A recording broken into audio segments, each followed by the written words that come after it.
Well, ito na yung malaking pagtatraidor sa isang kababayan na nakita ko sa buong buhay ko. Ako po ay 72 years old na ngayon. Lahat po halos ng naging presidente ng Pilipinas magmula kay Diosdado Macapagal hanggang kay Digong, hanggang kay Bongbong ay nasaksihan ko lahat po ang kanilang pagpapatakbo. Pero ito na po yung pinakamalaking traidor na pangyayari sa isang naging presidente. Kasi po kahit kita niyo yun. Si Freddy Aguilar, sabi niya, no? Ito na, yung pinaka-traidor na administrasyon na kanyang nasaksihan. Diba?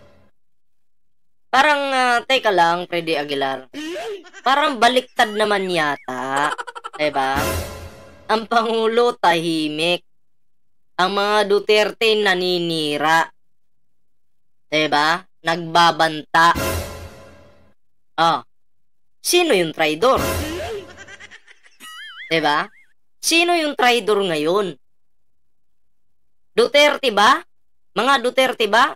O Marcos? Diba? Siyempre, kitang-kita naman yung nanira, yung traidor. Yung nagbanta, yung gustong pumatay, yung traidor. Okay naman yung samahan nila Sara Duterte noon eh. Diba? Nila PBBM, Speaker Martin Romualdez, okay naman eh. Ang problema kasi, sinimulan nila sa Maisog Rally. Diba? Maisog Rally. Nag-attend pa nga si Sara dun eh. Diba? Kauna-unahang Maisog Rally. Nandun po si Sara Duterte.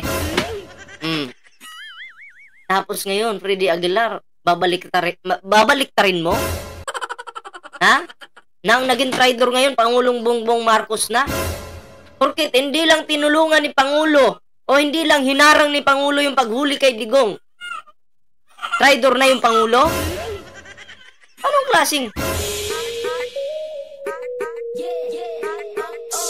klaseng pag-iisip yan? Teka lang. Ikaw ba talaga ay galit sa mga Marcos noon? Feeling ko lang, parang galit ka sa mga Marcos noon pa. Kasi balita ko, correct nyo lang po ako kung mali ako. Di umano, itong si Freddy Aguilar gumawa ng kanta para patamaan ang Marcos Sr. Okay? Noon, sa panahon ni Marcos Sr., gumawa ng kanta si Freddy Aguilar. Diba? And then, napansin niya siguro na medyo mainit siya kay Marcos Sr. Nang ibang bansa daw ito. Pakicorrect po ako kung tama ako hindi. Oo. Yun yung nasa hagap ng aking bulang kristal eh. Kaya siguro ganun si Freddy Aguilar ngayon. Kaya, mainit yung dugo ni Freddy, paring Freddy. Bakit ganun? Diba? Huwag mo naman baliktarin. Kita naman kung sino yung nagbanta, nagmura ng walang hiya.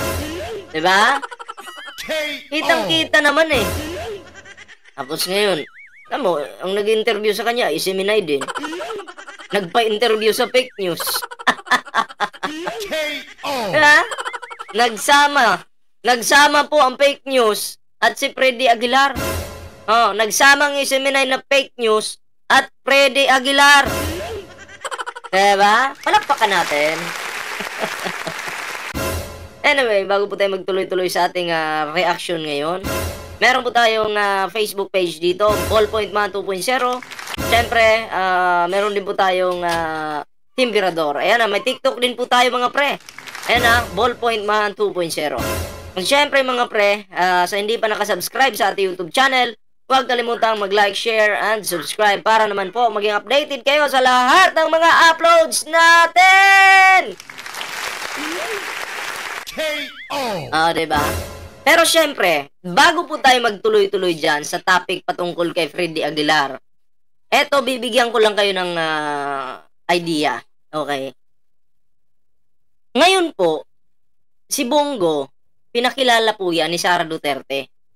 At yung mga PDP laban, pinakilala po yan ni Sara Duterte at Digong. Okay? Para magustuhan ng mga Pilipino. Pero ang nakakalungkot dyan para sa kanila, Mukhang si Bongo lang po ang may pag-asang manalo ngayon. Oo, real talk lang po tayo. 'Di ba? Mukhang si Bongo lang po talaga.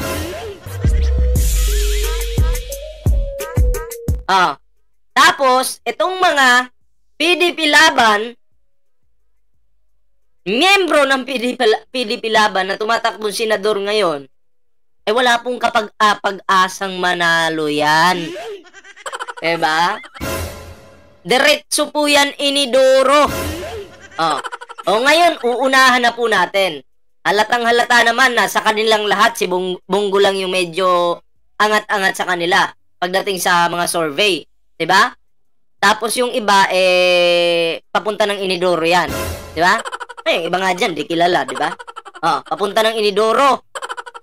Ngayon, eto, bigyan ko kayo ng, isipin nyo to. Okay? Balikan nyo na lang yung video na to, after election. Ito mismong video na to. Sigurado ako natalo na yung PDP laban. Ang posibleng makalusot lang dyan si Bongo. Ngayon, pag natalo po lahat ang PDP laban na yan, na pinakilala ni Sara Duterte at Digong, okay? Pag na-shoot silang lahat sa inidoro, ang sasabihin po ni Sara Duterte dyan, dinaya po kami. Nandadaya po sila. Ganun po ang sasabihin nila. Hindi po, ito unahan ko na, hindi po pandaraya yun. Ito'y advance lang ako Hindi po pandaraya yun. Sadyang weak lang ang mga miyembro ng PDP laban. Walang mga diskarte. Mahihina. Yung iba hindi kilala. Kilala lang sa pag-aartista. Bobo naman. Pagdating sa kung tatakbong senador. Diba?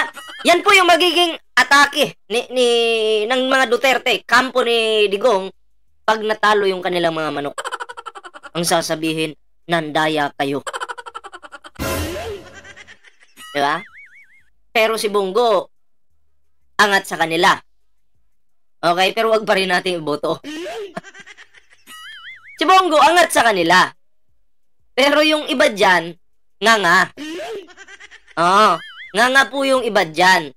Tandaan po natin, inuulit ko, pag yung mga yan natalo sa eleksyon, okay, ang banat ng mga kalaban dyan, nandaya sila sa eleksyon.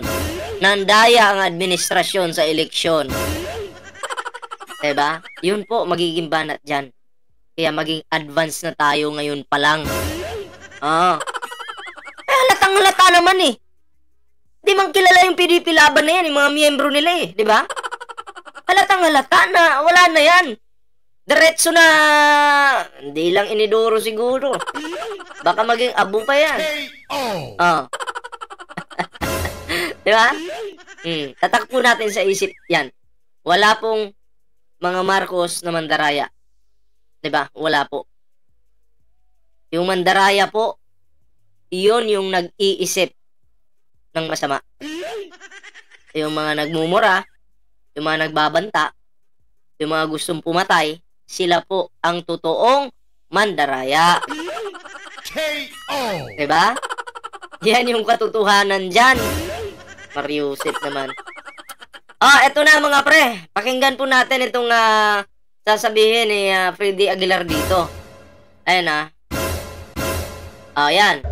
Well, ito na yung malaking pagtatraidor sa isang kababayan na nakita ko sa buong buhay ko. Ako po ay 72 years old na ngayon. Lahat po halos ng naging presidente ng Pilipinas magmula kay Diosdado Macapagal hanggang kay Digong, hanggang kay Bongbong ay nasaksihan ko lahat po ang kanilang pagpapatakbo. Pero ito na po yung ito na ang pinakamalaking traidor na pangyayari sa isang naging presidente. Kasi po kahit tapos na traidor daw po ang administrasyon na to si PBBM. Kasi may sinabi siyang kasi. Kasi po kahit tapos na po yung termino ng isang presidente, dapat pa rin po natin igalang yung kanyang pwesto dahil naging presidente nga po siya. Tama naman. Kailangan naman talagang igalang. No? Kailangan igalang si Digong. Kasi naging presidente siya. Tama ka naman. Pero kailangan mo ring igalang yung batas. Pag sinabing may warrant dito, tara na. Tayo na agad. 'Di ba? Si Digong nga, walang galang sa gobyerno. Walang galang sa Pangulong Bongbong Marcos na siyang nakaupo ngayon. Minumura-mura nila, winawalang hiya nila. 'Di ba? Tapos ngayon gusto mo respetuhin si Digong? Wala ngang respeto yan eh. 'Di ba? Si Digong binaboy niya ang Pangulong Bongbong Marcos. 'Di ba? Nakasalukuyang pangulo natin ngayon. Tapos si Digong na ng baboy, gusto mo respetuhin din? Freddy Aguilar naman. Oy, gising! Ay, nako po. Yan yung problema sa atin. Tumatandang baliktad na mag-isip. Ha? Rumispeto ka muna sa Pangulo. Digong, rumispeto ka muna sa Pangulo. At bibigyan ka ng respeto.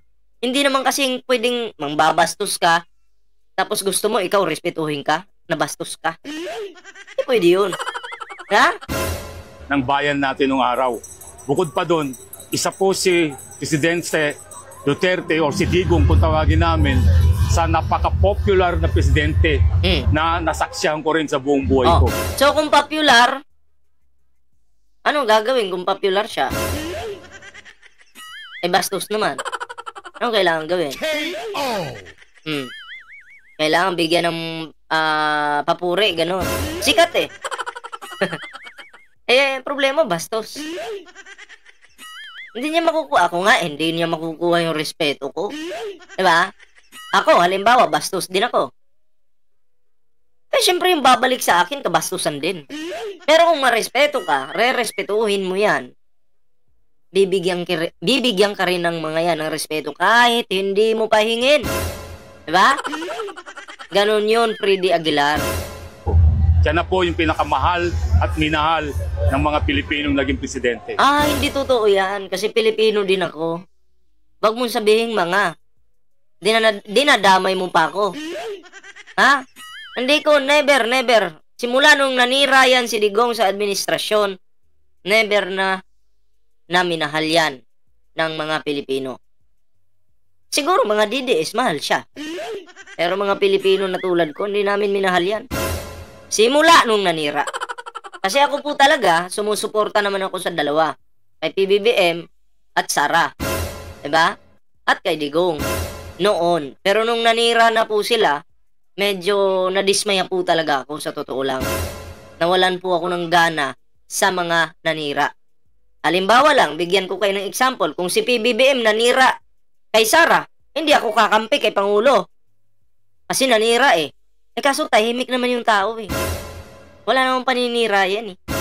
Ang palaging naninira po, itong mga kampo ni Digong, pamilya ni Digong. Diba?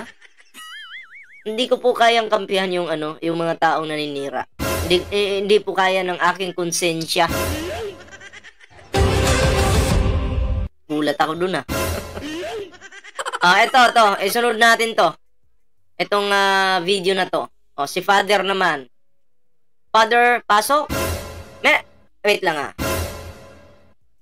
ito mga pre. Isunod po natin itong pare na to kasi itong pare na to mga pre ay fake news po.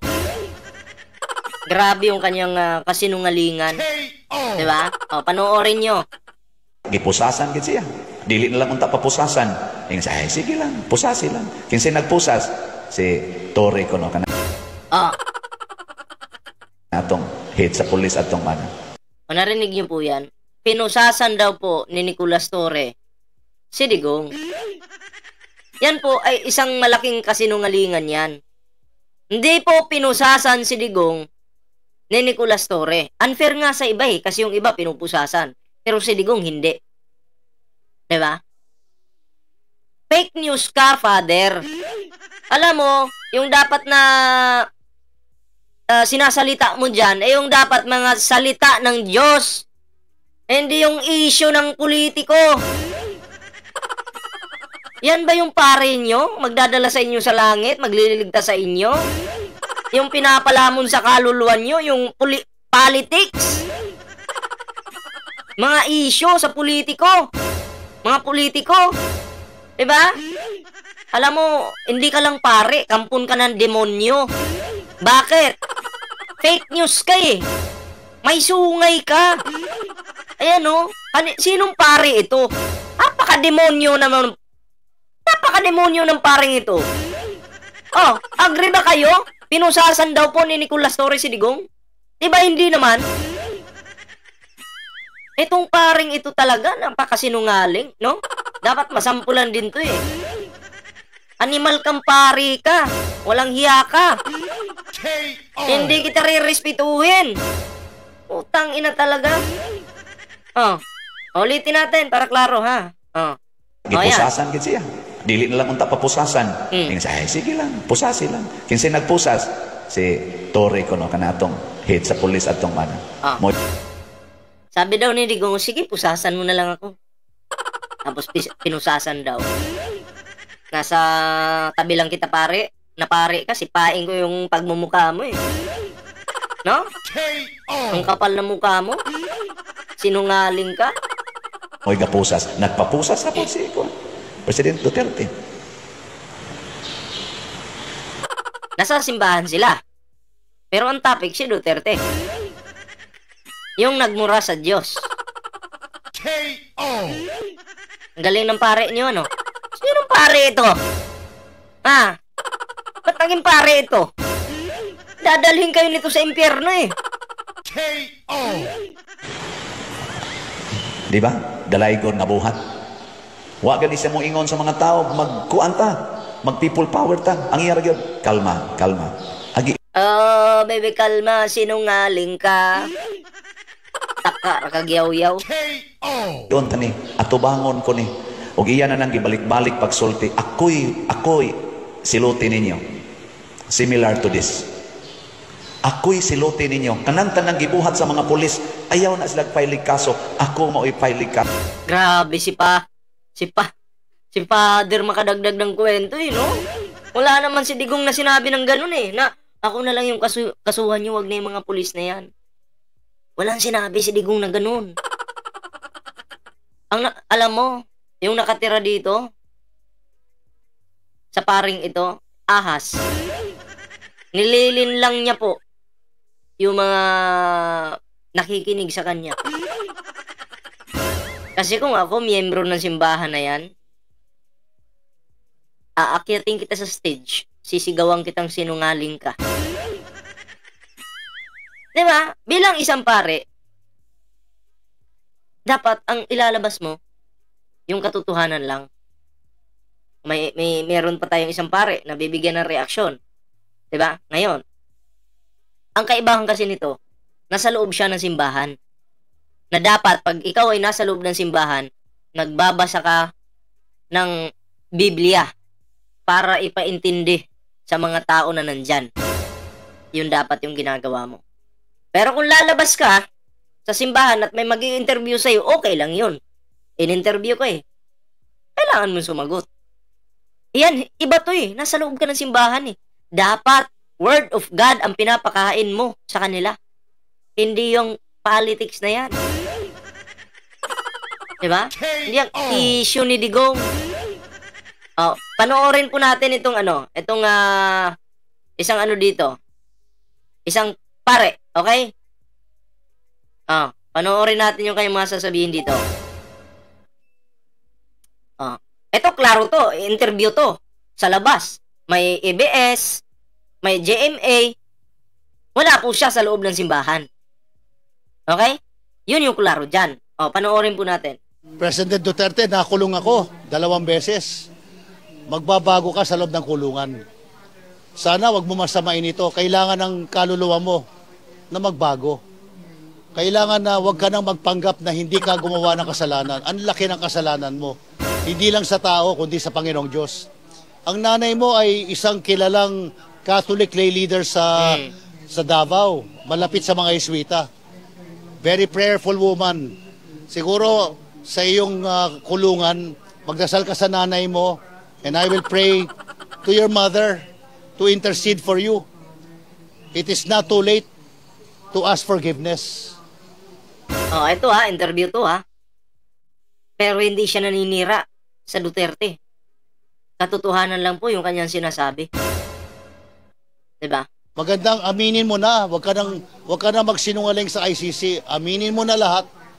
Pag inamin mo na lahat, the ICC will give you only 2 life sentences. Not 5, not 10. 2 life sentences lang. Pero mas may kapatawaran, mas may pag-unawa ang tao sa isang nagpapakumbaba at umaamin na may kasalanan ako. Ako ay humingi ng tawad dahil nagpapatay ako ng libo-libong kapwa Pilipino ko. Ganun po ang gawin nyo. Maraming salamat po. Yun yung tamang advice kay Digong. 'Di ba? Tama po yun. Wala pong mali doon. Hindi katulad ng isang pare kanina, fake news. Ha? Pinusasan daw si Digong. Imbis magsalita dyan patungkol sa word of God, ano mga sinasabi? Yung issue ni Digong. Sus Mariusip, pati simbahan napasok ng issue ni Digong. Wala na sa... May tama na yung pare na yun, Palpak na. Sus Mariusip. So yun lang mga pre, no? Yung ating video ngayon. And syempre mga pre, bago po tayo magtapos sa ating video ngayon, meron po tayong Facebook page po. Ayan, Ballpoint Man 2.0. And huwag niyo pong kalimutang follow yung ating Facebook page. Syempre, meron din po tayong TikTok. Ayan Sa hindi pa po nakasubscribe sa ating YouTube channel, huwag kalimutang mag-like, share, and subscribe para naman po maging updated kayo sa mga uploads natin. And also ring the notification bell. Ayan. So, yun lang po muna yung ating video ngayon. Kita-kits po tayo sa susunod na video.